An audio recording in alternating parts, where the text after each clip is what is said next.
So if you had the sheet that started with the first 5 terms of the quadratic sequence, let's go for that. So the first one, 7, 10, 17, 28, 43. So I need to find the first difference, second difference, and then my pen's running out. Okay, and so on. And then the next difference. Okay, and so on. Okay, so we know it's going to be 4. So we know we half that. So that's what's going to be our start of our sequence. Now I need to write this sequence out. So 1 squared, if n was 1, the first term, 1 squared, always square first, is 1, times by 2 is 2. 2 squared is 4, times by 2 is 8. 3 squared is 9, times by 2, 18. 4 squared is 16, times by 2 is 32. So now I need to do the difference. What do I do to 2 to get to 7 plus 5? 8 to get to 10 plus 2. 18 to get to 17, a minus 1. 32 to get to 28, a minus 4. Okay, so this is not all constant, so I need to find the nth term of this.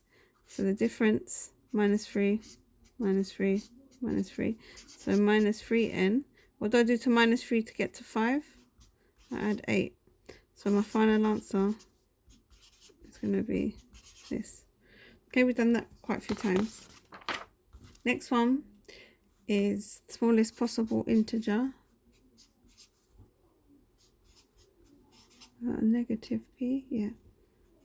So let's get rid of the lowest p, so plus p on both sides. Plus 1. 5 by 5. So we know that 5 over 6, so that's 1.2.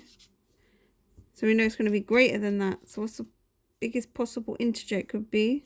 It's going to be 2. Okay. The next one,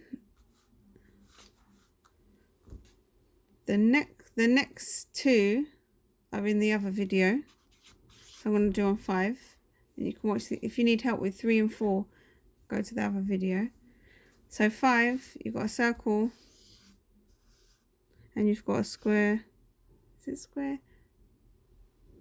Inside the circle, yeah. So we know the x. Okay. So we know the area of a circle is this. And that equals to 81. So if I rearrange it, so I divide by pi, and to get rid of the squares, I square root on both sides. So if I do that on my calculator, it's going to be 81 over pi. So I get 5.0777, etc. Okay, so that's the radius. So what's going to be the diameter of this circle? Times that by 2, I get 10.1554125. Okay, that's this. So if I split that, now I know this is x, this is x, and that is now 10.155, etc. Okay, so I know about the half a square makes a right angle. So then I'm going to do x squared plus x squared equals the 10.15 squared. Okay, because I know I'm using Pythagoras. Simplifying that. Squared. Remember, divide by 2 first.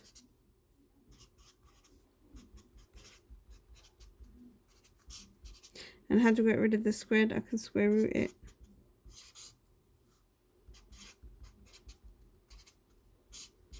And then I get my answer. If you have the answer for your last finding the diameter, don't clear it. Just press square root. And then press answer. No, not yet. Fraction. Then answer squared. Divided by 2. And you get 7.18 to 3 significant figures. Okay. And then 6. Point A is 10. Point B is 12, 10.